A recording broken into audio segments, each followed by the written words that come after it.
السلام علیکم ناظرین، حکیم وسیم احمد آپ کی خدمت میں حاضر ہے۔ ناظرین، خسرہ جس کو میزل کہتے ہیں، یہ ایک ایسی بیماری ہے جس میں بچے کے چہرے کے اوپر اور جسم کے اوپر سرخ نشانات ظاہر ہو جاتے ہیں، چھوٹے چھوٹے دانے نکل آتے ہیں۔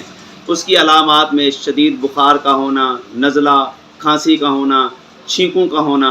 اگر یہ کیفیت بگڑ جائے، زیادہ شدید ہو جائے تو اس میں اسہال لگ سکتے ہیں، نمونیا بخار ہو جاتا ہے یا دماغی سوزش بھی ہو جاتی ہے۔ اس سے آنکھوں کے پپوٹے سوج جاتے ہیں اور یہ زیادہ تر 6 ماہ سے 12 سال تک کی عمر کے بچوں کو ہوتا ہے۔ لیکن یہ ہے کہ شاذ و نادر اس طرح کے کیس بھی آئے ہیں جس میں تقریباً جوانوں کو بھی اور بوڑھوں کو بھی ہو جاتا ہے۔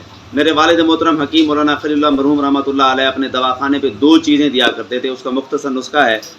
یہ خاکسی جس کو ہم کہتے ہیں خوب کلاں، اس کا 1 چمچہ اور 4 سے 5 دانے منقع دراگ کے، اس کو 1 گلاس پانی میں اچھے طریقے سے جوش دے کے ابال کے چھان لیں۔ ٹھنڈا ہونے پر جب بھی بچے کو پیاس لگے اس کے 2 چمچے 3 چمچے ضرور استعمال کریں، اس کے پلائیں، اور بستر کے اوپر یہ ایک چٹکی لے کے بستر کے اوپر پھیلا دیں تو انشاءاللہ یہ شدت بھی کم ہو جائے گی اور انشاءاللہ یہ بخار بھی ختم ہو جائے گا۔ مزید معلومات کے لیے رابطہ کریں حسینیہ دواخانہ اینڈ پنسار شور سے۔